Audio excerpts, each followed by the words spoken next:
Duha ka drug personality ang gidakop ato sa search warrant operation sa kapulisan sa General Santos City.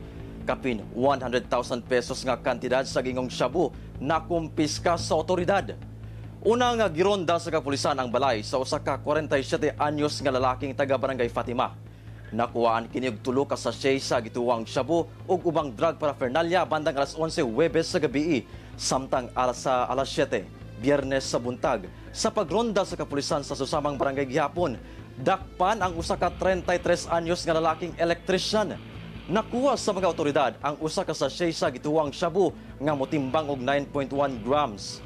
Ana sa kapin 134,000 pesos ang kantidad sa nakumpiskang droga gikan sa duha ka personalidad nga balhog nasa prisuhan sa Police Station 7 sa General Santos City. Nakatagda sila nga pasakahan og kasong pagsupak sa Comprehensive Dangerous Drugs Act kon RA 9165. Wala pa sila ipahayag.